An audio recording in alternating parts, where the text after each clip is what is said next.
Well, I'm hoping I'm pointing this in the right direction. But, So tell me why Kane and Lynch sucks, or do you think it's just GameSpot that needs that's getting slammed by IGN and everybody? well, from what I heard with GameStop is that they put a ton of money into Kane and Lynch, and then they gave it a really bad review. So that, and then Ubisoft or whoever pulled all that money away. They put a lot of advertising dollars on the GameSpot website, and after that review came out, they yanked all the commercial sidebars and title bars off of their website.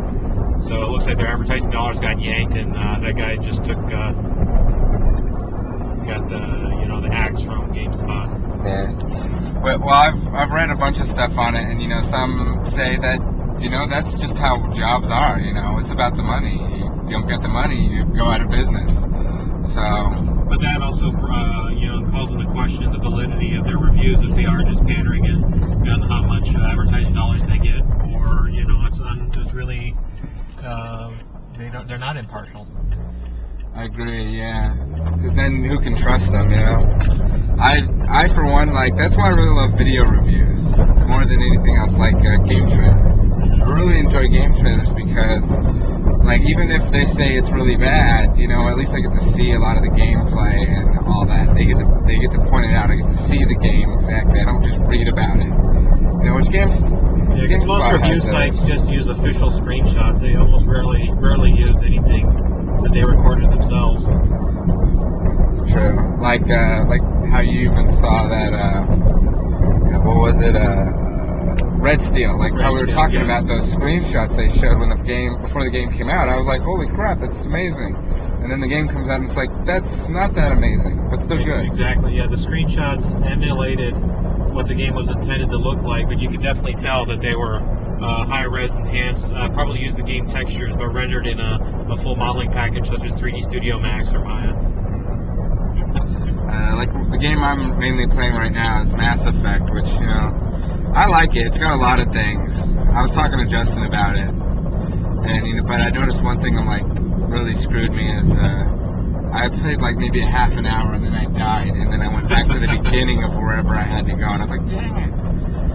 But I'm really... You gotta go to the codec thing and make a save point, because the auto saves are really far and few between. I noticed it. I'm about an hour and a half, 2 hours in. Nah.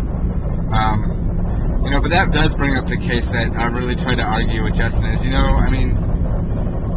could like the games and they could have what you want in them, but I've noticed there's tons of technical issues with a lot of games coming out, and people are still backing them up, oh well, yeah, sure, there's all these graphical issues, but it's a good game and they tried real hard. But it's come on, quality, Well, I agree up to a point. I mean, if the game is not functional, I agree that it should be unacceptable. The game, as it is, it looks unpolished. I wouldn't say it's unfinished. I think they could have spent more time, especially with texture loading. Maybe have a little bit longer of a load screen so you don't see the textures popping in. I totally agree. Or, the whole inventory system.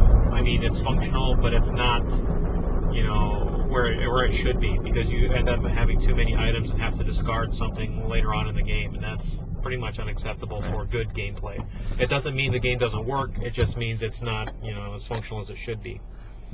Yeah, it makes me think of Oblivion, how those mods came out for Oblivion that really made the menus a whole lot tighter. Mm-hmm. They really, that's why, but, it's cheaper buying a console than buying a brand new computer.